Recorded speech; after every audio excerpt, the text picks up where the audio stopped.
clock up and running, and then I will get started. Where is that? Okay. Alrighty, so, and you said we're live, right? Yep. Okay, I just wanted to make sure. Hi, welcome to another IAS podcast special. Today we are going to be talking about obscure and underrated horror titles. And I am joined by a number of guests, so I'm just going to start reading them down, well, reading the list of guests that we have here and let them all introduce themselves. So I'm going to start off with Bern. Bernan. Just Bernie, it's fine. Bern is fine? Okay, cool. Yeah, Burn to the sure. ground. Go ahead and introduce yourself. Well, I'm just Bern. My name is basically Bernardo, Mexico, stuff like that. But yeah, just a regular gamer from time to time. Do a lot of stuff. Just by Bernie is fine, totally. Nice. Okay. After that, we have Derek.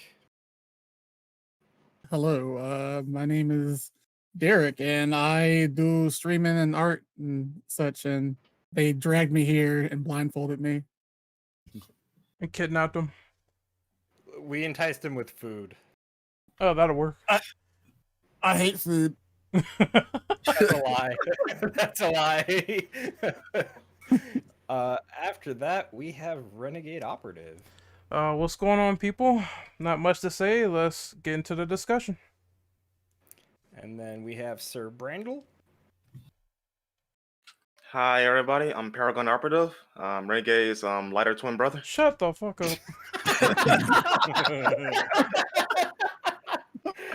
He said he was your lighter twin brother. I don't know this man, so yeah. After that, we got Smitty King. Go ahead and introduce yourself. Hey guys, you can call me Smitty. I do streaming and I do YouTube videos, but yeah. And then last but not least, we have the awesome Dan. Hey, my name is Dan. Same thing. I just do streaming, gameplay videos on YouTube, and comics. Nice. And then you guys know me as Biodevil Dom, otherwise Dom. And without any further delays, let's get right into this document. So name your favorite list of obscure horror games. How would you market them to the viewer in detail? And try to keep it interesting yet brief. So I don't have like a huge plethora of like experience personally with obscure horror games. I know a lot about certain obscure horror games, but part of the problem is that I just have not been able to experience them firsthand as much as I would have liked to. Either because they are so obscure that I only recently heard about them, or they're just very hard to get a hold of physically, things of that nature. But some of the games that I'm aware of that I would probably want to sell, not sell, but kind of market to somebody. Actually, two in particular would be Cold Fear and Extermination. I really find those games to be very enjoyable for what they are. Cold Fear kind of is like a Resident Evil clone set on a ship with like alien-esque monsters with experimentation going on.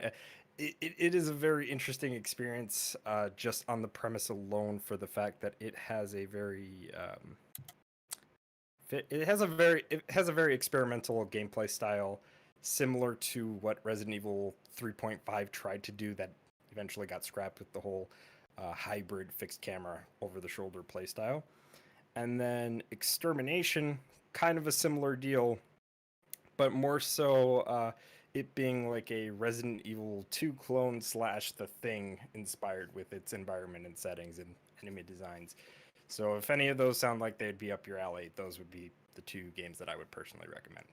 Actually, I remember Alpha Omega Sin talking about it in one of his videos of like underrated horror games or something like that, and he mentioned that that game you just said is basically RE2.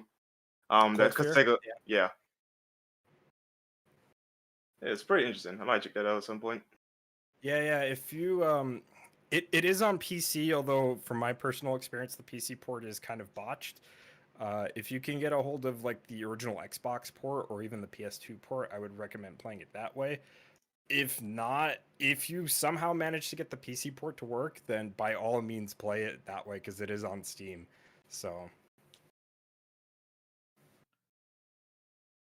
Honestly, like Cold Fear was actually kind of fun. Like I did like how the whole like you're on a ship and it's constantly moving, so your aim isn't 100% all the time. That really gave like a whole other like challenge to the whole. Like, oh my gosh, there's an enemy here. Or, like, how can I get a clear shot when the ship is constantly moving back and forth while I'm constantly moving? yeah, the realistic swaying of like because you're in the middle of a storm while you're on the ship too, so it's like all the waves are like crashing onto the ship and everything. So it's really interesting. Does anyone else want to go for number one? Yeah, I'll go ahead. For me, when it comes to horror games, I am a big indie horror game type person. And the thing about indie games is that they are often very obscure. And so my number one pick was Sweet 776. I don't know if anyone's played that. It's a Ooh. very, very good indie horror game. It's pretty short. It's around like 40, 50 minutes long. But it has some great scares in it. And then the second one that I chose was this game that I haven't actually played, but I've seen a whole lot of gameplay of it recently because it's just now starting to get popular, and that is called At Dead of Night. Um, and that is just such an amazing game because it takes these real actors and then it puts you in this horror situation with these real actors. And it's a real setting, and very, very small amounts of it are actually CGI or anything like that. So it's very realistic, and I really appreciate that about that game. And as for marketing for them, I was never very good at marketing for anything. But I would say, at Dead of Night, I would just market it as the most realistic horror can kind of get. So yeah, that's basically my list. I'd say like going off of indie games, I think another one would probably be a game called Harvester. It was one of those Ooh, games that was yeah. so dark. It actually got banned a few times. And now recently just got unbanned. But it was Hmm. mainly like it wasn't like, oh my gosh, pop-up scares. It was more of the game wants to see how far it can push like the meter of like really dark and really effed up material. Like it really wanted to see how far it can push it. And I think that's like what really makes it like the scary aspect really pop out because you never know what's gonna happen next or what's like what they're gonna say, what you're gonna see next. Like they're constantly pushing that red line. You Wow. know, something that I kind of like because at Dead at Night it's a really cool game, but I think that what they share and what it's really cool about both of those games is the FMB videos. Like I don't know, I always like the aesthetic of the FMB videos, like like really old point and click adventures and everything. Just watching Hmm. the actors play like all those goofy characters and everything, I think that was always really fun for those games. Like Seven Doll, 11 Guest, Night Trap, I think it was called, another one really cool. Hmm. Yeah, those were some really cool games. I definitely agree there. Yeah, it's the whole point and click aspect of it. While it is a simple formula, it's executed perfectly in that game. Yeah, I don't know. I really like those kind of games. Like if I can take the word, but I've been like I have always considered that. For example, the PS2 is an amazing console that has quite a lot, like really a lot to offer. So in my case, to the games that I could choose, maybe they're more known, but people tend to overlook with this to, I don't know, they prefer like a Resident Evil, Silent Hill, and everything. But I Hmm. think Rule of Rose and Haunting Ground for PS2 are some really cool games. Like, Oh, those are my picks too, actually. Hunter Ground Yeah. mainly. don't tell me. Oh, we're in problems here. I don't know. They're really cool games, actually. I had another one that I also that it's Kuon, made Oh, by Kuan's From really good. Software. Kuon is a really cool game. Like I remember that I got the one when I was little, and just recent years when I started playing it again, I was like playing it, and then I see the From Software, and I'm like, wait a minute, I know those guys. And I was like expecting just like a hard game or something like that. And no, actually, I like Kuon quite a lot. I think the aesthetic was something really cool about it. Like I think that we need to find a lot more of horror games that are like set in more, maybe not feudal Japan setting, but just like more old stuff. Like, I don't know, oh, this is a haunted castle, but you're not like in the early 2000s. No, no, no. You're like in the 1950s, in So the, kind of the kind of like 15,000s. I'm sorry to interject, but kind of like Eternal Darkness, where they put you in like different time periods as well. Yes, Or exactly. actually, since we were kind of talking about indie titles a little bit, and it's a question in the document for number 2, but um, there's this indie game that's coming out called Conscript, and that's set in World War One. And we actually did an interview for with the developer for that game and talked a little bit about that. And really interesting perspective on that game is that it's set, within the trenches of Verdansk, and you're basically running around dealing with like other soldiers and humanoid types of enemies. But it's really interesting because you don't really see a whole lot of games set in the backdrop of like war, like ever. So it's kind of a I guess an interesting take to do like different time periods like that where you don't really see that, or um, stuff where it's like very far back and it's maybe not how can I put it? I guess it would be like unorthodox in a way, just because it's like Maybe, yeah. you don't really see that often. Most of the time horror games are set in like the modern times. I said this Or like before. the barely 80s, something like that. Yeah. I said this before when I talked about Silent Hill, that it would be great if they did something where the scares and the psychological aspect would focus on like war veterans. I know they tried this with Homecoming, but apparently that was not that great. So just a whole game of Silent Hill centered around someone who was from the war and they were experiencing all this PTSD and flashbacks. That would have been a cool idea. Just more games like that in general. Make it more like oh, I don't know if I'm going through. Hello? Yeah. You Yeah. we can hear you. Am I going through? Okay. I Yeah. was just gonna interject really quick. I was gonna say that like so basically what it sounds like is you want a game that's essentially like the original Jacob's Ladder, Yes. but with like Silent Hill stuff. elements into Oh. it. That'd be cool. That would be really cool. Yeah. Actually, Jacob's that would be Ladder really cool. horror game would be pretty different as well. But like fantastic. Yeah. Like Which is experimental. ironic because, which I guess is ironic because Silent Hill is heavily inspired by Jacob's Ladder. So Yeah, but like It's a full direct. cycle. It's like a full cycle. Yeah, Mhm. but like a direct like way to have Jacob's Ladder as a horror game would be pretty interesting, I would say. Yeah, like really having those kinds of games, or even like Dom said, like games set in another time period. Like that will be a real cool concept for more horror games. I haven't seen like any horror game set in like the 1700s or 1600s. Ooh, yeah. you know, actually, there's another thing too. I had recently heard about this through Jared from Avalanche Reviews, which shout outs to him, by the way. He did a recent video on Resident Evil clones, and one of the games that he had talked about was a game called Kodelka, and that game is basically a horror themed JRPG set in like the 1800s of like Wales, and I'm like, I've never heard of this game, but I'm sold. Like, I just want to play it just on that premise alone. Damn. So Derek is next, I assume. I mean, I guess it had to be, but mine it would have to be probably something from the Forbidden Siren series, or Siren for short. Those two games have been really enjoyable, and I kind of wish they brought them back. I wish they had a little bit more time in the spotlight. And for me, being the guy who likes corny, bad movies, Michigan Report from Hell is actually a weird, so bad it's good game. I was about to mention that one actually. No joke. Like, you can couple that with like Ill Bleed from Dreamcast. And, like, those are actually really good. Like, if you want to have a fucking laugh, you're not gonna really get good gameplay out of it. But if you want to just get a fucking good B movie laugh, those two games actually are really good. Aren't those like the games where it's like a disaster report but bad acting?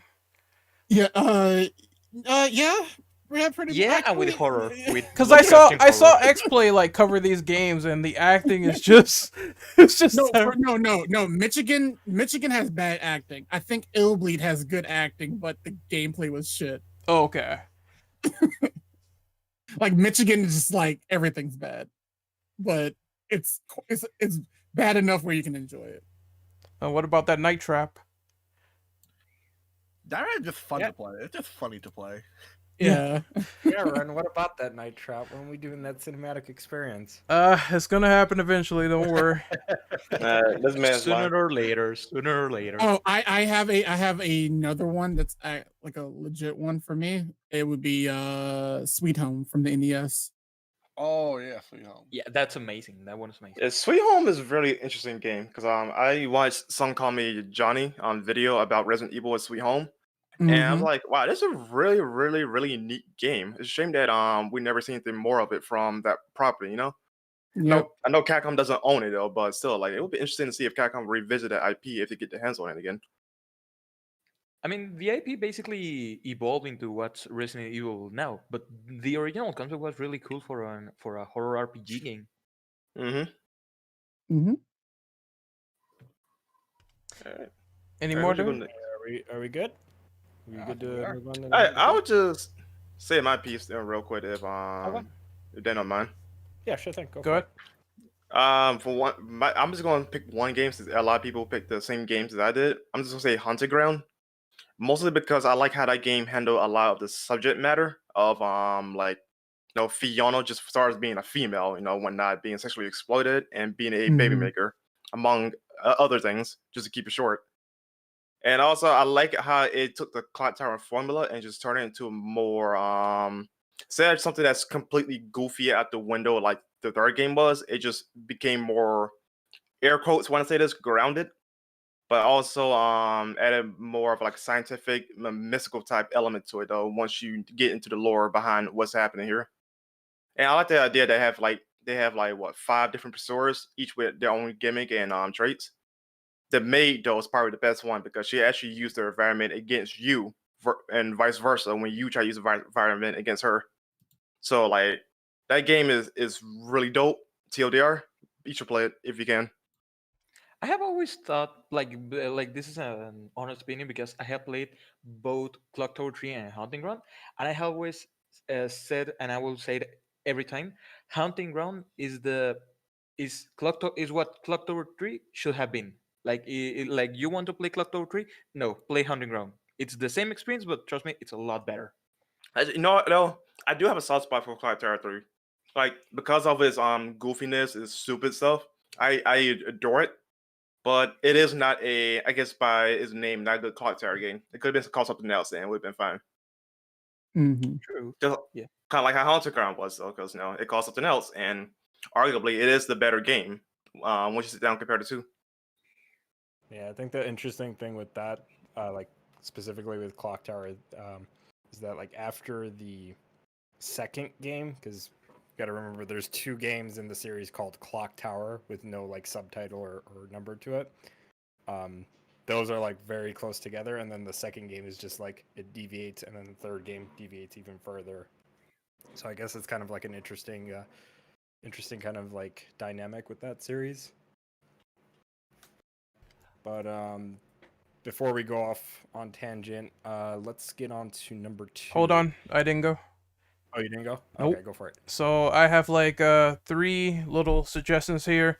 It's not gonna take too long, but the first one is obviously Galarians. It's like Resident Evil, but you have psychic powers, and not a lot of people played it. It has like 3 discs. I would fully recommend it because once again, you can do cool stuff like psychic powers with throwing people all over the place, setting them on fire, and blowing their heads off if you go like full on. There's like a AP gauge that goes crazy.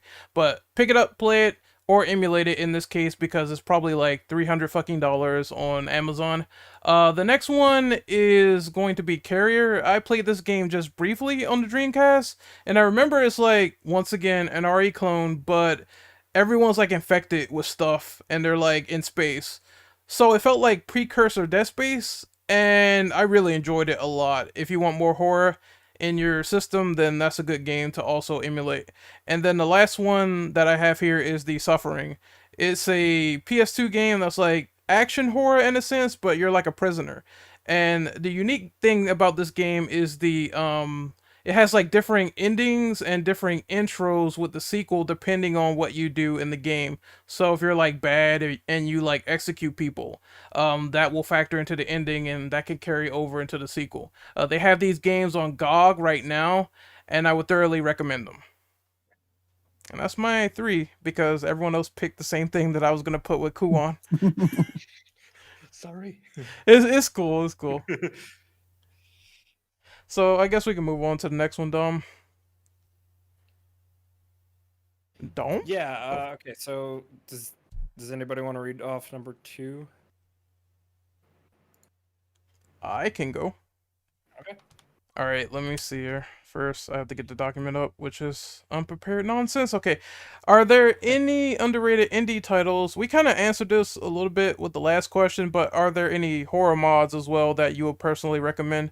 And I guess I'll go real quick since I don't have much to say on this one. I really enjoyed that game I played yesterday, Resident Evil During the Storm, the demo, and it's essentially what it would be like if you went back and you played the events of sort of Outbreak before they started, where everything is like normal, civilized, and then it turns to crap. I am impressed with how the developers modded in live selection. I thought that was really cool that you could do like alternate choices, and the funniest thing that I did was I shot a bullet in my apartment and I went to jail, and that was an ending. So I would fully recommend you go out and find Source Next for Resident Evil 2 and then try to get that Immortal Night, because once again, the modders are doing an excellent job turning these conversions into full games. Actually, Brandon, mind if I like go off on your little point real quick? Sure you can. The Resident Evil community has done like an outstanding job with these mods involving the first 3 games. Because let's be honest here though, let's look at the remakes, the current year ones. All of this is just really horny mods, right? Now you go back to the older games, it's like they actually go out the way to deviate from the formula. Either they create their own unique story, unique take on the canon itself, or just go balls deep and have like a like I say, a legendary Dark Knight for you Democrat fans out there, type mode where you fight hordes of enemies and try to escape from it. And Meg, in the first game, there's actually a Barry's mod, and you obviously you play as Barry, and you get a different take on the story as opposed to like playing as Jill. Jill is your companion for like she's the Rebecca to Barry as opposed to like the other way around, So the Resident Evil community, as far as the classic games concerned, really makes some damn good mods out there, and I cannot recommend them enough. If you like some of the weird ones or the extremely hard ones. Yep. Or you can check out Wolf DNC's on Twitch because he plays a lot of these weird mods. Yeah, like as far as because we talked a little bit about indie games, I already recommended Conscript. I know there's this other game that kind of piqued my interest in the indie scene called Darkwood, and that kind of has like it's basically like a top-down survival horror with like a very I guess the best way to describe it is that it's kind of like Stalker, if anybody is familiar with those games, or that game I should say. But again, with a top-down setting and more like horror aesthetic, which that one kind of piqued my interest, and I'm kind of interested in trying that one out. But yeah, specifically with like the horror mods, like Brandon said, there are a lot of different like RE mods specifically. Actually, I think a lot of the time too, they even go out of their way to like make their own like unique games based off of like RE2 and RE3. So it's kind of interesting to see like what people can do with that. Yeah. I can't. Anybody else want to go? I just can't think of many indies, but I will say one last thing. I am really looking forward to this game called Tormented Souls. It's just so good with the videos they showed and how they're like taking this approach and really doing a lot with it in terms of like psychological horror. That one is, well, I mean, we all say this fix of is it going to be similar to this and that and Silent Hill and all that stuff? And I think maybe this is the time for like other developers to do something new and creative. And this seems like one of those games, so I would recommend checking it out when it comes out. I got actually 2 picks actually for underrated indies. For more of a recent title, I want to say Visage. I don't know how more like around has gotten, but if you want a game that's kind of got that PT feel, that's purely atmospheric. It's like just the sounds, the audio, the visuals. It once you're in that area where you know shit's about to happen, it really gets real and it kind of gets your hairs standing up. For more, I want to say a little bit more older-ish title. I want to say White Day. It was actually an indie title. It was on PC. I think I do have the PS4 copy that they released like recently, not recently, like 2017, I would say. But it has some jump scares, but man, that shit had me like on edge the whole time. Like more like right around this, like those 2 games, I would say gives me that Fatal Frame feel, and that's like the true terror I ever felt in a horror game. Fucking Ghost scaring the shit out of me. I played that recently too. Holy crap. Yeah, Fatal Frame is a hard game for me to play because it's good, but I'm scared to bejesus, dude. Fatal Frame will bring the baby out of you. I would say that. Oh, I can say that. Yeah, it really does. Visage is a really cool game, actually. I was able to play the one when it was on early access, and recently I played like the full version. It's amazing. I love like the scares and everything. Even if I knew like where the scares were going to be, it was still like a new experience. I was like, oh shit, oh shit, oh shit. But when you play for- Fatal Frame, your experience is not always going to be the same one for one because ghost patterns are different from each playthrough. Yeah. They still got me nonetheless, so it doesn't matter. In my case, for another like indie title that it might be also really known, I think because I like the low poly like PS1 era style of games, but Lost in Vivo is a really cool, interesting psychological game that really get some good scares out of each gameplay, because the game had like some, I think I got like 3 different endings. But I even remember vividly a part where I was playing the game and I defeated like a boss or something, and I hop in an elevator, and then some credits start rolling and everything. I'm like, oh, all right, I finished the game, and then suddenly in the names of the credits start saying like motion capture provided by Burnion. I'm like, wait, what? And then it said like blood provided by, and it was the name of a friend of mine. I'm like, what the hell is going on here? Like that really got me off guard. Like I was playing and then I saw the name of that friend. I'm like, wait, why his name? Why his name? Why did it take the name of a friend of mine? I'm like, holy hell, this is not done yet. I'm not over this, right? And sure do, there was like another hour of gameplay that was really amazing. That's good. Shit.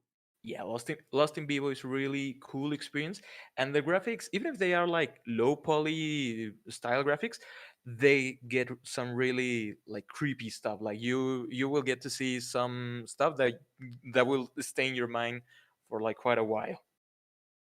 And going by off of what you were saying, like on a PS1 style type of game, some of the games from the Puppet Combo developer, like Power Drill Massacre, Babysitter Bloodbath, Nun Massacre, those games are like low poly, but man, the scare just like you feel like it's coming, but it still gets you every time.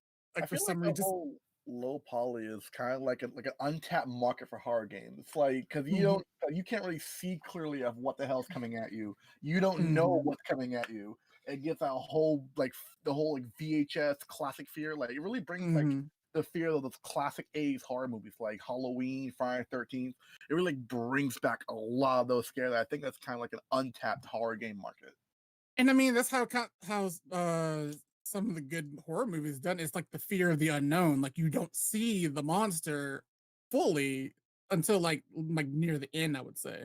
Like it's always when you just see a part of it when it's coming. You don't know what it looks like, like how big it is, like what was it capable of, or that's kind of what gets you more psychologically. I know it's diverging like slightly, but that's one thing I really liked about Alien Isolation. It's not like 6 different aliens coming at you at once. It's like just one big ass alien eating people or eating you at the same time, and it really just enhances the spooks. Eating mostly you, actually. Eating mostly you. And maybe an android like choking you or something. I don't know. Oh yeah, I You forgot get about lucky. those. That game, man. I swear. I know a lot of people like that game though. For me, I'm like, it's all right, I'll alright. play it eventually, but from what I've seen, I really did enjoy it for the most part. Of that game, one thing I like also diverting but quickly, one thing I liked about the aesthetic of Alien Isolation is that you're in the future, but like all of the tools and everything has like that retro look that the classic movies had. Like, oh, here's a computer and everything. The computer is like a VGA with 16 colors. That's amazing. I love that aesthetic. I agree completely, yeah. And I think that kind of goes off the fact that, the first Alien movie was in 1979, I think. And back then, of course, it looked different, but that works to its advantage. And yeah, I know this is like a little bit off topic, but I definitely agree about Alien Isolation. I think that it's just a very well done game overall. And honestly, it is a little bit underrated in my opinion because of the series as a whole right now. If the series was getting more steam right now, I think I know they just released this trailer for a new game for it actually. But I think that could get a little bit more attention because the Alien series right now is not doing too great. Yeah, honestly, Yeah. I really like Yeah. Alien Isolation's like the mere fact that you can't kill the alien. That like no matter what you do, that alien will always come for you. I think games like that really like shine. Like games where it's like no matter what you do, you cannot kill the enemy. Like the enemy will always kill you, but you can never touch the enemy. You can't kill the enemy. All you can do is run and hide. Well, you can actually repel the alien if you are good enough, though. But considering how wonky it is, though, yeah, you're most likely going to die before you can repel it.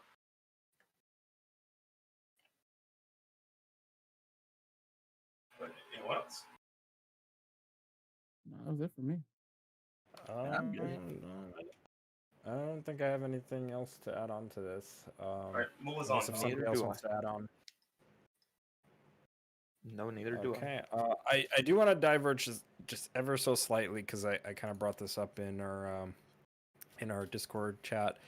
And I want to know what some of you all think about this. How do you feel about games that might have been popular at one point that are now starting to kind of fade into obscurity because they've either had their franchises essentially killed off or they just haven't had a new game in like X amount of years? You mean like Fatal Frame? Yeah, or like or like look at Well, like the Fatal the Frame Alone got in the Dark. murdered. Silent Hill. Yeah, that too. Silent Hill. Silent Hill.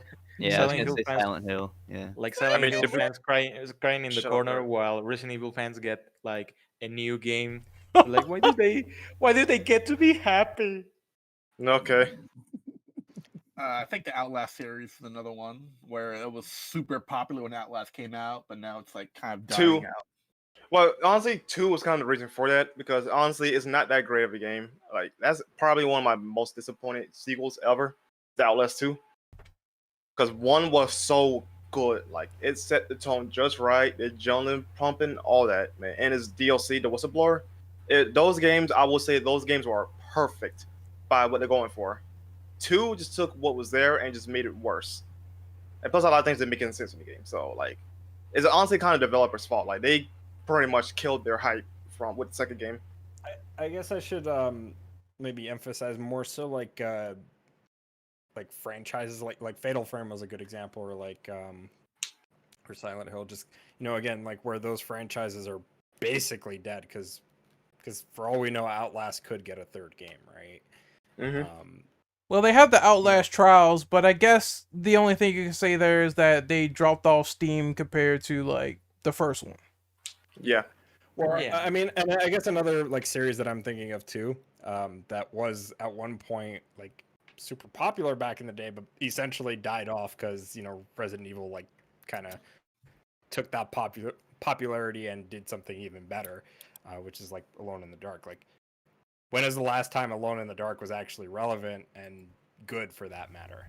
Ooh. True. Mm-hmm. Not since like I think the new Nightmare. Yeah. So- Sadly. Yeah, so like I don't know, like I guess like in that regard, like it's kind of interesting to think about because it's like when you think about like some of the horror games that we've had and they've either they came and they went. It's interesting to see how franchises like Resident Evil, for example, have been able to kind of survive the test of time. Yeah, like there are real games that are able to like live long enough that they get even like not even cool following. They get like general following. I think Amnesia was lucky with that because mostly thanks to like the rise of Let's Players on YouTube that helped like the Amnesia games to get really known and like get up there. I think we can say a certain Swedish YouTuber helped a lot with that kind of rising. Someone in the chat mentioned Death Space and Parasite Eve. Like those are good examples. The others are Yeah. kind of like outside of Outlast. The others are kind of like not horror games, but Death Space definitely and Parasite Eve. Parasite Eve definitely because it's more of a Yes. horror backdrop. Yeah, more but so it's an than anything RPG. else. I do know it's Yeah. RPG.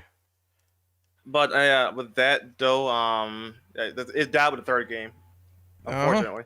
Third Yeah. birthday. More like his final birthday, am I right? I think it would be like just thinking about that though, right? I think it'd be like even more unfortunate where it gets to a point where people forget what some of these games are like Dead Space or like Parasite Eve, right? Where Mhm. not many people know about them or remember them because they've just became so old that like they just become forgotten as time goes on, and that I guess that's kind of like a scary thing to think about. On top of that, too, modern gamers aren't willing to try like older stuff or something new entirely. It's Yeah, always the same type of gimmicks that go on today.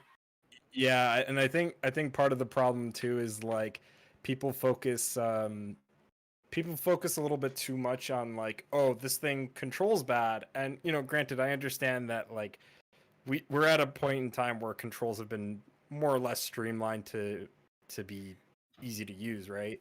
And that's not necessarily a problem, but I do think that because of that, you get a lot of people that are just like, well, I don't want to play this game because it controls bad or it doesn't play like X, Y, and Z modern game, and they kind of try to put it onto this like, I guess like comparison based on modern standards, and it just doesn't like really work that well when you really think about it. I definitely do agree, man. Like, if you're gonna play an old game, though, you gotta at least have a mindset of the time it came out in. Case in point, look at the first few Resident Evil games. 10 controls, fixed camera angles, right? Yeah, sure, you can make the argument which one you prefer, right? But at least give it a chance to actually work with it, though, because for all intents and purposes, though, they're not hard games to control. It's just you're not willing to work with it. Right. Yeah, I always say and- like play like go for a it. game with like an open mind because like the first Resident Evil was great. Like if you Mhm. like ignore everything that came after and just play Resident Evil like fresh, like without having any knowledge of what's gonna happen, it's still a fantastic game. I think that if Yeah. you're gonna go back to like playing old school games, I think like go with like an open mind and like be prepared to like be wowed. Like Dead Space was a fantastic game. Like if you ignore Dead Space 2 or Dead Space 3, play the original like fresh without like any knowledge of the first two, it's like one of the best hard games you ever play in a very long time. And plus, of course, no, people will have their limits on how far back can they go. Cause like for me personally, like Resident Evil 1 is actually an example. Like I do not enjoy playing that game as much as I play 2 or 3 because like despite being the same type of gameplay style, 2 is like a big step up in terms of how it feels and controls. So I could just play that on the whim, Plus other quality of life improvements. But if you isolate those things, though, one is still a great game on its own. Like you still could play it. You get the job done, and be done with it. So it's done. Just play it. Yeah, there are those games where it's like the formula that they took, while it might be old, it definitely is enhanced. Like, I really enjoyed the stuff where you could tell your character's hurt now and all that stuff. That's really hard to tell in RE1 because you have to pause the game and you don't see the guy limping or anything like that. But it's still, like, super fantastic and it's relative for its time, but once again, this is what we had back then. We didn't have like all the enhanced controls or the super pretty graphics back in like 1998. We had what we had, and it was still like a good game. So I don't like retroactively going back and saying a game is trash just because we don't have modern standards. But once again, these games shaped the games we have now, and I think people just need to understand that. Yeah. Different time. Yeah, and I think like just going off of what Ren said, it's one of those things where it's like I guess this more so applies to like people that are a lot younger than us, right? That are probably getting into this kind of stuff now. Like without the stuff that we had like back in the 90s and the early 2000s, we would not be where we're at today with like a lot of the like horror games that we have. Actually, I think we're in a lot worse situation just because we don't have the variety that we used to have back in like the early or late 90s and early 2000s. Yep, it's either first person or third person horror, and they just either rely a lot on the RE franchise. And I was gonna make a video about this, but it's gonna be brief. The only thing I was gonna say was that they really need more horror games to stand out without just RE, like slasher horror or psychological or ghosts or stuff like that. We don't see that a lot. Crisis, yeah, Capcom itself. Yeah, that was gonna be. Like, I want to see more of that actually, or like even the, even though this happens a little bit in the indie scene, like we don't see it a whole lot. At least not. I haven't seen it a whole lot. Like top-down horror, like that stuff is interesting. Do new stuff besides going off of RE or going off of typically like PT clones or the Amnesia hype and shit like that, because it gets really stale really fast. Especially the Amnesia stuff though, because that got old real quick. Yeah. Also, speaking of top down, like I could totally imagine the Hotline Miami team working on something like that. Cause just mention Hotline Miami, but in a horror setting. Like it'd be weird, but I will totally get into it. Well, there was already a top-down horror game. Yeah, well, I brought up Darkwood, and then I also brought up Conscript. Both of those are actually top-down. I'm aware that there's a grandfather. It's called Resident Evil Gaiden. Oh yeah, that game. I was waiting for it. I had my that game. Actually, if you want to be really technically, Sweet Home could fall under that category. It was. So, yeah, it's like I see you. like a lot of. Go ahead. Ran Benizman again. There is one other thing, because I don't mean to kind of backtrack into the previous subject, but nobody actually talked about this game, and this was like getting like hyped up by like the Road Team, for example. This game called Alyssa, where it's like you're dealing with a bunch of like these like weird like animated like dolls or whatever, and you're playing as this girl who like goes around wearing like these like more or less like doll like clothing. And she has to like find different like dresses in order to have like different attributes on like defense and whatnot. But that was something that I remember people were really talking about too, as far as like indie games that try to do something different. Yeah, this chick looks like a Alice Madness character, and that's another like obscure sort of horror game that people talk about, but I never played it. The only other thing I wanted to mention is that, yes, I do agree that sometimes if you play an old game, it definitely didn't age well with certain mechanics, but at the same time, I think the problem is that stuff like RE as a franchise, for example, they don't have the variety that they used to. Like, people mentioned Gaiden, and also there was stuff like Dead Aim, Gun Survivor, all that stuff going on.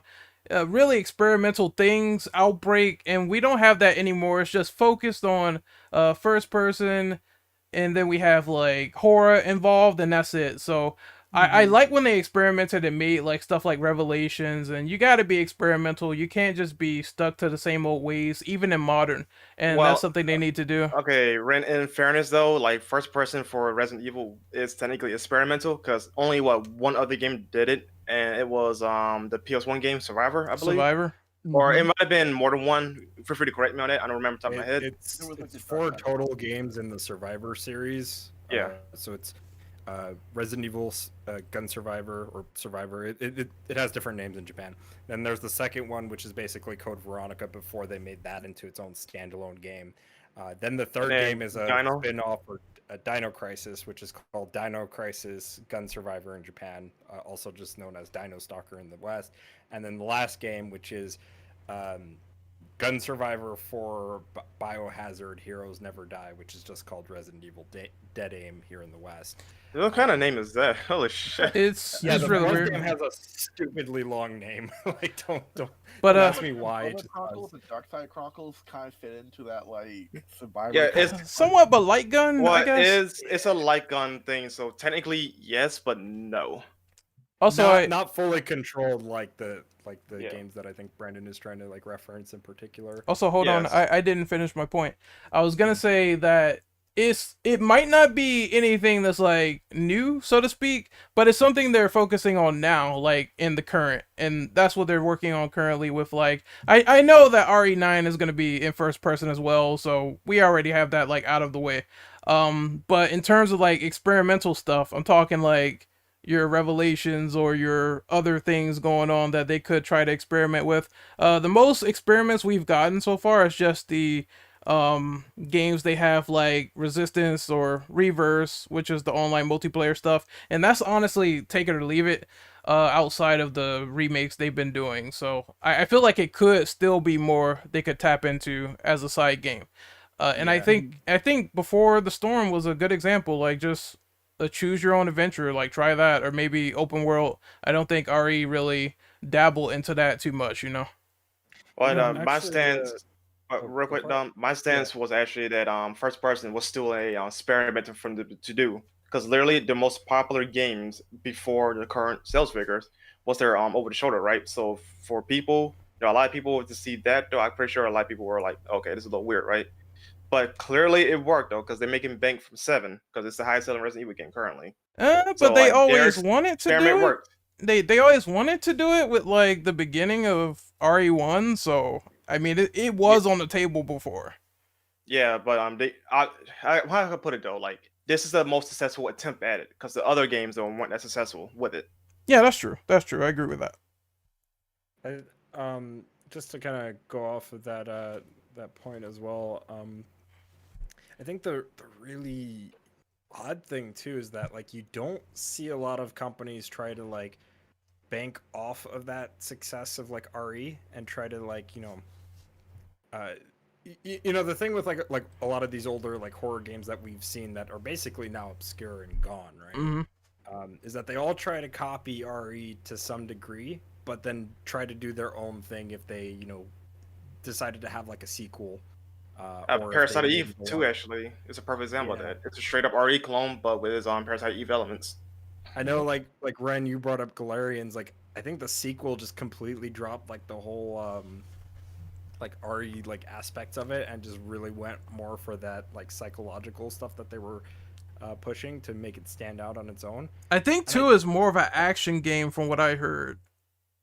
Yeah, and I think that's kind of interesting though too, because like even Capcom did that with like some of their like offshoots of like RE, where we saw like Devil May Cry or Onimusha or even Dino Crisis, where they all kind of had like RE-esque familiarity, even though they were doing their own thing. And then once their sequels came out, they started doing like exactly their own thing to stand out from RE, so that they weren't being like called, oh well, this is RE with dinosaurs, this is RE with swords, this is RE with swords and guns, that type of deal. Mm-hmm. And But anyway, we were on this topic for quite a bit, so let's get on to number 3. Brandon, do you want to read off number 3? I mean, I could though, but fine. If you could pick one obscure game that could be mainstream, what would it be? Ooh. Dino I mentioned Alone Crisis. in the Dark. That's quite a few actually. So which one to pick? It's a lot. It's quite a lot. Uh, I'm gonna let my bias sink in though. I'm gonna say Parasite Eve. That needs a huge comeback already. Like, start from scratch if you need to. Like, do it like the Final Fantasy treatment with it, the remake. Just bring that series back. Andre says Siren, so that's a good one. And that's unlikely. Yeah, I don't think that's happening because isn't like Sony Japan dead right now? No, it's Yeah. still around though, but they're not developing games. Like, they're not making their own IP stuff anymore. Yeah, they're not the Thanks main to- focus anymore. Oh, Yeah. okay. Thanks, Miracle. So I think Okay, I'm Go gonna ahead. go out of limb and be like stupid ridiculous because THQ Nordic, they own the rights to Alone in the Dark right now. And I want to see them try to compete with RE and make a new Alone in the Dark, like either like a remake or a reboot that actually tries to take itself seriously, but also tries to be a good game, unlike the last like 2 releases that they've had, and really try to have like a hard comeback for that series.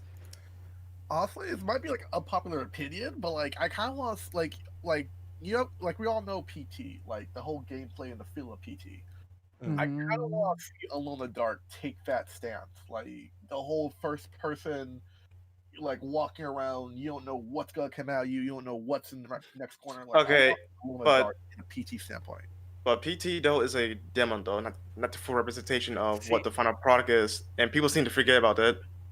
I talked about this earlier today on Twitter, and my problem with people making like PT clones is that they often try to just make it exactly like PT, or they try to make it like Amnesia or Outlast, and never try to make it like Silent Hill. And I always thought that was kind of interesting because it's like people kind of forget that Kojima was going to be making a Silent Hill game, and PT was only just a very, very small snippet of what the actual game was going to be like. Yeah, it's like the equivalent of the beginning hour demo for RE7 or the main demo for 8, right? It's just like a Yeah. technical teaser for you to see like what's to come, not what's going to be. You know? Even then though, like the beginning hour demo after it got patched with like the combat options, it was a little bit more representative of that game. But like PT is nowhere near like what that full game was going to be like.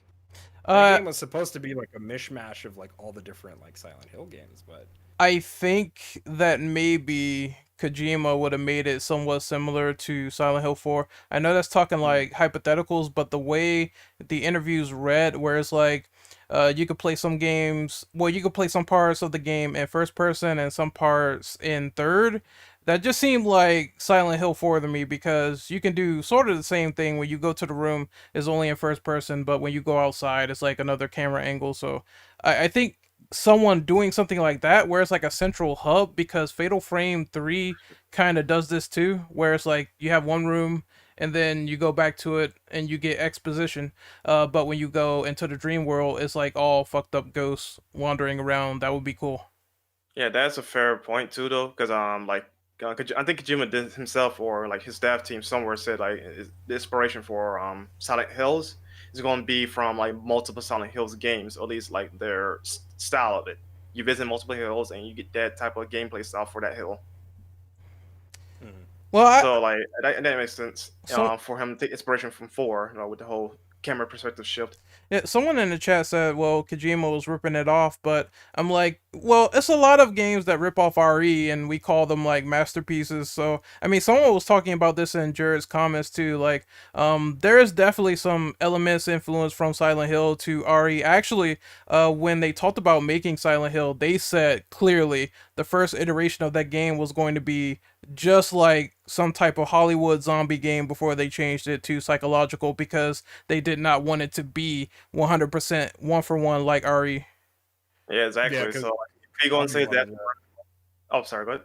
I was just gonna say that Konami wanted them to make a Resident Evil clone, like shot for shot, Straight up, practically, where yeah. it was like it was going to be exactly their own version of RE, but like done by Konami, and like Team Silent was like, well, actually, we could do something different and maybe even better. That was a good idea Mhm. because if they didn't, Silent Hill would be like just known as that RE clone with nothing original at all, and I think that's what saved it, the psychological stuff. Yeah, but real quick though, like say that like Kojima's ripping off something though, just remember that a lot of horror games specifically stem from Resident Evil. So if you're gonna say one's a rip off, then just remember your favorite game. Like say it's Dino Crisis, no, that's a Resident Evil rip off. Let's be honest here, even though it's from the same people. Yeah. So yeah, just remember the roots of the game before you say that. But going back to the question, which question we were on, because that was a We good were on number Number 3. 3. Third good one. good diverging Yeah, point number- there.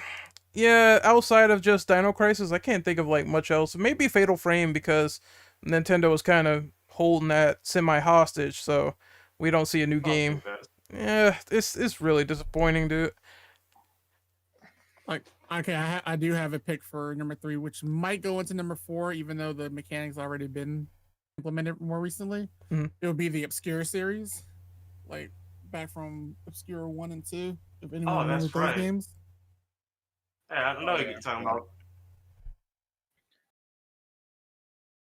Like they had a co-op feature, but like I said, it's already been implemented before, like with the RE5, 6, so on.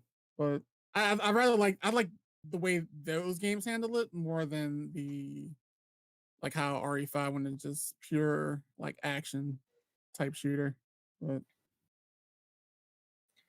Yeah, I think those kinds of games, like the concept that the obscure games had, was really interesting. And I have always thought like what a good horror game will be, when it's like a multiplayer horror experience, not just playing like Dead by Daylight or Friday the 13th, but like mhm. being in like a horror situation, like I don't know, like the Resident Outbreak games, the obscure games. And I think there was another game called last year, if I recall right, that it's kind of like the same concept. Like that's what I like about the obscure games, like that concept of being like like a teen horror movie, Mhm. but with friends. Like not Right. just you controlling everyone. No, like everyone has someone different. Yeah, it's like a group effort. Like which I do enjoy that kind of experience. Yeah, I think for me, if I will have to choose like a certain game that maybe become more mainstream, I will say the Clock Tower game. Like I love the Clock Tower game. Like the original point and click horror game. Literally developed my own love for point and click games in general, and I would really love to see like a new Clock Tower game. I heard that the remothered series, Mhm. it's like kind of based on Clock Tower. But I was thinking like I would really like to see like a classic Clock Tower, like a classic point and click adventure. That would be really interesting. Mhm. Does Capcom even own that license, or what's the deal with that? No, they don't. They No. were licensed to work on 3, but no, they don't own anything in relation to Clock Tower as far as like the IP is concerned. Just only the game they made. Oh, Uh, okay. But even really quick too, the company that owns it, I don't even think they're like that active in like the gaming scene anyway. So like they It still have was the rights to it. They're just not doing shit with it. yeah, I they think didn't it was sell it Human to Capcom. Entertainment, right? Yeah. Uh, Wait, what happened? There was some overlap. Bernie, you were Sorry, saying something? yeah, like I think the company of the Clock Tower games, I think it's Entertainment. I think it's those ones. But I think they like closed down when they before even they started working on Clock Tower 3. So yeah, I think Human isn't even available anymore. Oh, that's rest in peace then. I don't think that's happening again. Human Entertainment, more like Deadman Entertainment. Am I right? Oh God. uh, I'll I'll see myself out. Thank you very much. yeah, you can go ahead and go. It's perfectly fine. Uh, okay. But should we go ahead and move on? I can read the next one if you like. Yeah, be my guest. Is there a mechanic from an obscure or underrated horror game that should be implemented in mainstream? For example, the sanity meter in Eternal Darkness. Um, I actually, someone else answer. I had something in mind, but my brain kind of fried for a moment. Shit. Yeah, If I can, good. yeah, if I can like do it one quickly, I love the like I was playing Sweet Home some weeks ago, and I love the concept of like you have like your five characters, and each character has like a certain item that you need to progress throughout the story. I love that concept. I would really love to see more games that do that, that go like, oh, you get these characters, but you need like all of your characters. Like you need to like fully how do you say, like administrate the how you use them, because you Mhm. will need all of your characters throughout the whole game, because like, oh, this guy has like the weapon, this guy has keys and things like that. I would really love to see like something like that. I think there haven't been like many games that do that except for Sweet Home for the NES. I want to say something like that was part of it. This would be another obscure. I don't know if people know it. It's called Martian Gothic Unification. They did something like that Yeah. on the PS1. That sounds like a parody more so than a horror game. The acting in this sound like a parody too. Like the one character I would say is like very like iconic when you play it is this black astronaut, but he just sounds like Oh no. I'm actually a black man. Can you tell by my voice? And like it's so it's so stupid, but I love it. But as far as the game, like the gameplay styling, yeah, it's Resident Evil esque, but it has that shared like it has like a certain item storage thing. If you don't put it in the unified storage, that character holds it on exclusively. So you I hopefully kind of get want to on go die. off of a point that Burn made really quick too, because he's talking about Sweet Home. I think that game also had that thing where like if your characters died, they were permadead. Like you couldn't bring Yes. them back. Yeah, That's a Yeah. really Yeah. cool concept too, because like that exactly. changes up the ending. So Mhm. like, imagine if they did something like that, or like even like the During the Storm mod that Ren was playing recently, where like your characters die, or like certain choices can make a huge impact on the overall story. And I like games like that because then that means you Mhm. have more replay value and different ways to experience the story. But I do Yeah. have a legit choice if um if Burn is doesn't have any other points. I'm fine. Okay. Okay, so you might think I'm a joke when I say this, but Gaiden really did have a good way of doing the combat when they went into combat mode, where it was like a rhythmic kind of if they implemented more of an indie title, I can see that working very well if they do it Hey, right. I know exactly what you're referring to with it. I will admit this much though: it can have a good flow once you understand the mechanics, though. But still, Yeah. Like I said, like people will shit on Gaiden. I'm one of the 0.005% that actually enjoy it, but the combat was actually like different, and I appreciated that. it worked for what it's trying to do. So like, I can give it Exactly. that much credit. Now that now that we have better technology, another gameplay I would actually like to see implemented more, and Brandon would hate me say that it's Lifeline, which is a Capcom game, a Konami game from PS2 Oh days, my god. which uses speech recognition, and you have to talk in the mic to control your character, like to shoot a certain part of the body of a monster, the dodge. It's like the most intense fucking game if your mic works. You're gonna freaking lose your voice by the end of the game.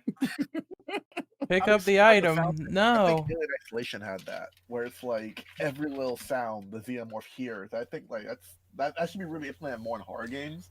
I've had like small Mhm. things like sound, light, like all that give me a factor of whether or not whatever monster can hear you or can see you. Mhm. I think that was also in Manhunt as well. Like if you had your mic on and you said anything, the hunters in the area would actually hear you and they would converge on your location. So No, you misinterpreted. I mean, you control your character via voice. Oh well, I don't want to do that because Brandon, if I told you to dodge left, you have to dodge left, that kind of thing. because But I, then your character dodges right. Dodge is right, yeah, and then you have that happen. It's like, oh my god, I want to kill this character. You know what this sounds like? This sounds like the fucking disastrous idea that, which by the way, I love binary domain, right? But the disastrous idea to implement fucking voice commands into that game, because you would like tell your characters to do something and they wouldn't do it. And so the only viable option in the voice commands is just to yell fuck, because that's the only thing they seem to understand. Can I point something out? Like speaking about voice commands, as a Mexican and someone who mainly speaks Spanish, I hate voice commands because I'm like really like going to Spanish like, oh voy a jugar este juego, forward. I'm like I'm like I feel weird with those kinds of games because let's say I'm gonna stream the game. Well, my the people that watch me are mostly also Spanish speakers. So I will be like, hola chat, ¿y cómo se encuentran? Forward. Like it will be weird.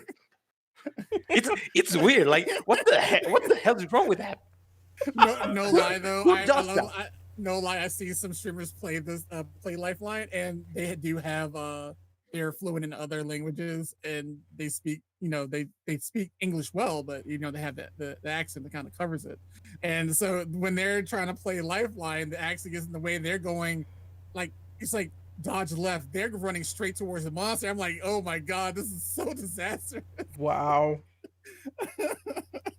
Yeah. But I hope, like I said, I feel like we're in a time technologically that we can incorporate at least like other language, like all like different languages that will be playing this game, like, or I don't know, like I feel like we've gone at least that far. Hey, welcome to our new voice control game. You need to speak in Russian for it to work. Suka, блядь. Nice. Time to give Rosetta idea. Stone. I have a better idea. You know how they have like Twitch plays Dark Souls or whatever? Have it where it's like a horror game like that and they intentionally like fuck up. Oh, that'll be hilarious. Like how about this? Use Google Translate's text to speech. oh god.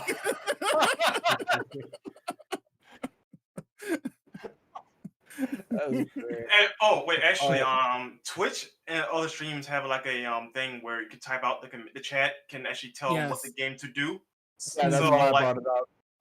Okay. So that would be horrible, and like other games, because I see Sonic the Hedgehog happen. Like just to see it fucked up. You're gonna get my character killed.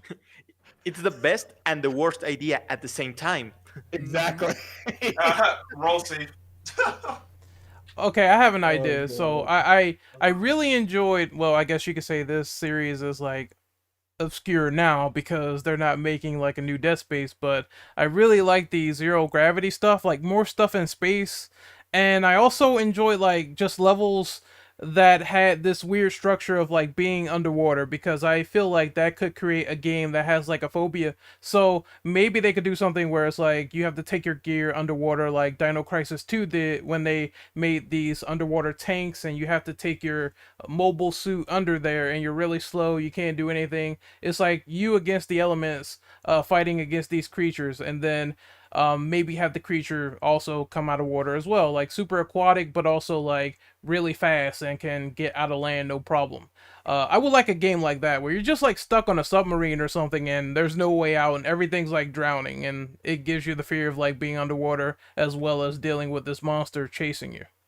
You know, that would kind of be like it'd kind of be like Dead Space when I think about it, because imagine if they had like the oxygen system from that game where like you go into rooms that are losing oxygen because of the leakage in the submarine or like in a ship like that. Yeah, it makes tension for sure. Like that'd be super original. Yeah, I'm trying to think, like, you know, we were kind of talking about having like games set in like very olden periods. I wouldn't mind a game where it's a horror game, but instead of having like firearms, you're kind of limited to just having like melee options only, right? Melee only. If it's Yeah, good, like- then yeah, I like- wouldn't mind it.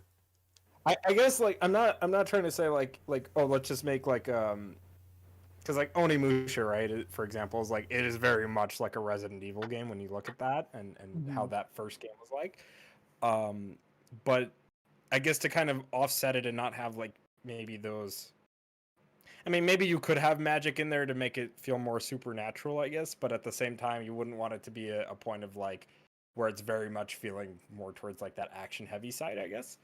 So I'm thinking about that like from the perspective of like let's say if we had it in like the medieval ages where you have like you know like the Knights Templar or whatever, right, and like the types of weapons that they used in the Crusades.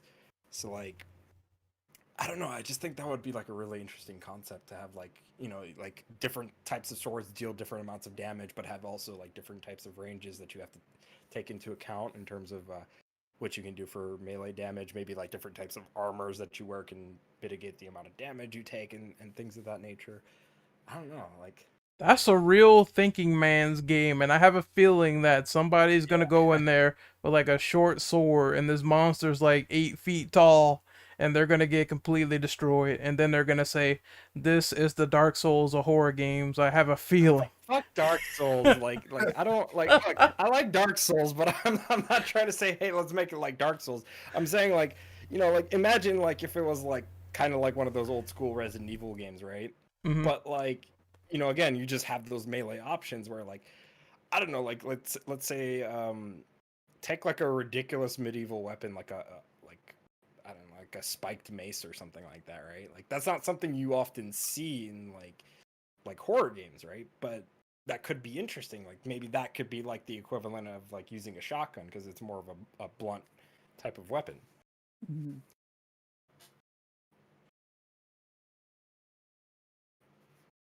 So like a Bloodborne. Oh my god. No. Although actually, you know that might be an interesting setting too, like Victorian London type of like horror game, right? Where like Wasn't that like maybe you all- Nightmare Creatures? yeah, maybe like that where like, you know, yeah, sure you might have some of those melee weapons, but like maybe for like firearms you only have like a flintlock pistol, right? Or like a blunderbuss, right? So it's like stuff like that would be kind of cool actually now that I think about it. Also, that's another title that I'm surprised nobody mentioned. Nightmare Creatures. I've never played it. I've only seen the box art, and I know that someone was talking about it in our horror server, saying that Rob Zombie actually did the soundtrack for the second game. But that's Yeah, all I know about it. James Yeah, was it's recommending so I play many. that game. Or It was so many games that really kind of list out. To be honest, when it comes to obscurity. yeah. But I think I'm done with this one, unless anyone else wants to go. Oh, going No, once. let's Going twice. All right, sold to the hooker and red. So the last question here is: do you have any underrated or obscure horror games that people should avoid at all costs, aka the bad ones? Ooh, I actually don't.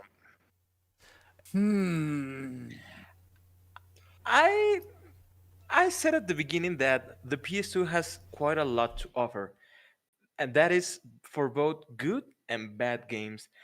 Now, maybe I can be wrong about it, because I've seen that these games have a lot like of cult following and everything, and maybe they are not as bad as I would think.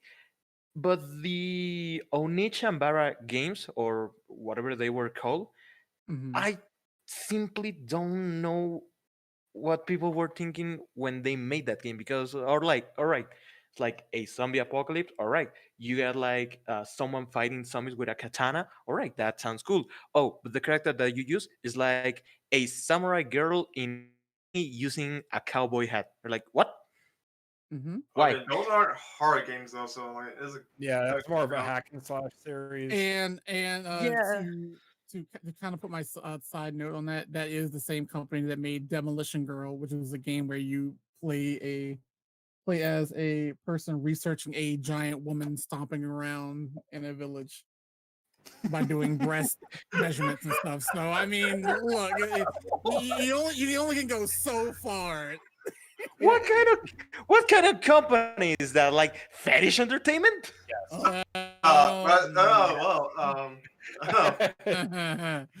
Kinky developer? Well. Well, that's Tamsoft for you. Before we diverge into some kinky shit here, let's continue with the question. How about that game nobody remembers? Walking Dead: Survival Instinct. What game? What game? I like that one. A what now? I just remember it was first person and they had Michael Rooker and that was it. Nobody talked about it. It was canon too, man. That piece of trash is canon to the show. Walking Dead, more like Already Dead. Am I right? They pulled an alien colonial marines on you guys and made that shit canon. Yes. How does that feel? It takes place before they met the group in season 1. Like why? Yeah. Everything about that game was just straight up bad. Even the voice acting made me want to cry. Yeah, they had the voice actors too in the game from the show to do the characters. Yeah. And they had such bad direction, man. Like, why? They were just doing it for the money. They didn't really care. They were just doing it for the money. I'm pretty sure they did care because like they actually liked the characters they portray on TV. Like it's like they didn't care. It's just there's only so much you can do for a piece of shit product. True. But still, damn. You had the resources. Why? I'm gonna post. Like it was like the next big zombie game and everything. I'm gonna post a PS3 banger that nobody ever heard of. Amy. I bet I know it. Oh god! I saw that one. I saw that one in an SGDQ. I remember seeing someone speedrunning that game in an SGDQ event, and I was seeing it like, what the hell is this? Like, is this like a Wii game? Is it like a PS2 game or anything? I searched and like PS3, like what? This does not look like a PS3 quality game. What the hell? You know what irritates me? This game actually adds some cool aspects about it, like from some of the gameplay elements, like the stealth, like walk on broken glass, you get lowered enemies to you, all that stuff though. But the execution is such dog shit, dude. Like my god, like this is a glitch where it will prevent you from actually beating the game. Like, and plus the difficulty spike later in the game that can also prevent you from beating the game. Wow. I'm so glad I avoided this. I'm so glad I avoided this. I saw some dude play this game and he rage quit, and I'm like, I'm so glad I did not pick this game up, because if it prevents you from beating the game, then it's just no point in playing it. Yeah, I actually did legit forgot about this game, and I hate that you brought it up though, because I could go on about this game. It's so bad. What about Dead Island? Anyone remember that? Ren, remember that? Remember that it was supposed to get a sequel and it never did? No, it's still coming. Don't worry. They keep saying that. No, it's not.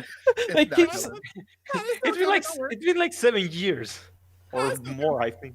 It's still coming. It was 2014 when it announced, and we're like, look. Hey, what? 13 verses took how long, and it became 15. Look at that. That's different. That's different. I mean, if we put it that way, Duke Nukem Forever took like 20 years to come out. All right. In the case of come out the horror world. Well, in the case of Final Fantasy, though, like that became a different game. Versus 13 never came out. It would be technical. Yeah, but it became 15 though. No, it's a different game. Okay, so before we diverge and turn this into a Final Fantasy, but my game though for bad underrated game, 7 Ways to Die. I think I heard that game. Yeah, that sounds familiar. It's like Minecraft but horror. How does that work, man? Minecraft's already a horror game. Oh, and also Alone in the Dark Elimination, but that's what you do. That's a whole nother nother game. point. There is one game that I completely forgot that I actually should bring up, because I said I wasn't going to do this one, but there is one game. It is an indie game called Back in 1995. It is a Silent Hill inspired like indie game where you do not even have the option to run. You are constantly walking. And I think that game is only like an hour long. I think I know what you gave. Oh fuck! I seen someone play that. Yeah, it not only does it play really bad, it looks really bad. It is really bad. It's essentially what you're saying. Yeah, it is fucking atrocious. Why the hell does this thing look like a beta version of Silent Hill 1? What the hell? Yeah. Oh. Anyway, did anyone else want to go before we wrap things up? I think Smitty was trying to say something too earlier. I'm not sure though. No, I was just gonna ask. What's the island game that you guys are talking about? Oh, they were talking about Dead Island. Okay, is that one of the really good trailer that is apparently not a great game? Yeah, Yeah, the yeah. trailer was fantastic, but the game was just absolutely awful. Okay, I remember seeing the trailer for that, and I was really interested. I think it's like a compilation of great trailers, but yeah. Actually, you know what? You remind me of something. You guys heard of Dying Light, right? The successor to Dead Island. Yeah. Ironically, the sequel is also in development hell. Yes, it is. Hell yeah. Shit, man, this IP is cursed. Don't make a sequel. Simple as that. So anyway, does anybody else have anything to say before we wrap things up and do outros? The only thing I think I have to mention in terms of bad or mediocre was the Saw games. Remember those? Saw games were fun. I like the first game the most though. Like I'm a Saw fan. Horrible though. Yeah, the second one's trash though, but I'm a Saw fan, man. I have a soft spot for it. A soft Yes. spot. Ah, ha ha ha. Ah. Seriously though, like I do like those games, mostly the first one. The second one, not as much though, but I have a soft spot for it. I mean, if we're gonna talk about like games based in horror movies, I think like Lucius can be like an example of like a game that is really done badly, because Lucius like based on the how's it called, the Omen movies, and I played the game, and I think that Lucius was like one of the worst experiences that I ever had. Like the worst controls, the voice acting was the worst. The story wasn't even like as charming as the original movie. I don't know. It was really weird. I thought the second one they said was better, but I don't know how much better it was though. I haven't played it. Like, the first one was bad for me, at least. I still gotta play the 2 and 3. I like the game was so bad for me that I didn't even knew that they released like Lucius 3. I never knew that until I was like researching, and then I was like, oh, there's a 3. Yeah, I didn't even know there was a 3. Shit. Point taken. I think we could do outros now, Mr. Dom. Yeah, Dom. You So with that said, let's do some outros. So Burn, where can we find you? Well, you can find me mostly on Twitch at twitch.tv/Bernion. That's BERNAEON. But I mostly do streams in Spanish. But you can hop on, no problem. Like I can speak English, I think. So if you want to just hang out and everything, that's completely fine. That's it. I like how you said I think. He's been talking English the entire time. He's like, I think I can speak English. Misa speak a language. You Okay, Dark Art All right. Derek, where can we find you, good sir? Ooh, lag? Actually, my Twitch. Oh, Hey, I know, man. The ghost came after him. Lag spike. The ghost came after him. Well, damn. The ghost of Discord. Okay, we're doing Unfriended 3 right now. Yeah, dude, get the camera and scare her. Hurry. Okay. All right, but Again. but yeah, my Twitch is the crawl space, all one word, the crawl space. My Twitter is at DA Crowley, CROWLEYVA. And yeah, I have a YouTube, but you can just find me on my Twitter or my Twitch for that. And then after that, we have Smitty King. Where can we find you? You can just find me at twitch.tv/SmittyKing, SMITTIE King. Same thing with YouTube. You can just search in YouTube. And yeah. Alrighty. And then Awesome Dan, where can we find you?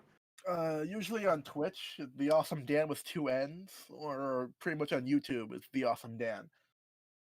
Alrighty. Brandel, where can we find you? You can find me on Twitter, Twitch as Paragon Operative. You know, again, I'm his. Shut up. I hate you.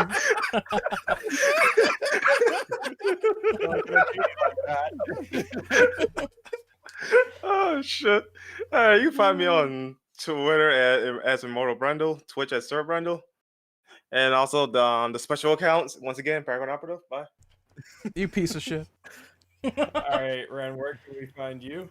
All right, so you can find me on X videos doing your mom, and no, I'm kidding. Okay. So you can really find me on Pornhub at Renegade Oh Operative. my god. Okay. All right, really? What, the OnlyFans? No OnlyFans. Just Not yet. not yet. If they have not- my OnlyFans. He's getting there. But you can really find me on YouTube at Renegade Operative. You can find me on Twitch at Renegade_Operative and Twitter at RenOperative_. Alrighty, and then you guys can find me as BioDevil_Dom on YouTube, Twitter, and Twitch. I basically do gameplay. Well, I do gameplay on Twitch, and then on YouTube, I'm doing like reviews and opinion pieces. So you can feel free to check those out. But that is basically it. I hope that everyone had a good time here, and I hope everyone enjoyed watching this podcast. And with that all said, we'll see you on the next one. All right. Later. All right. Bye. Bye. Watch See out ya. for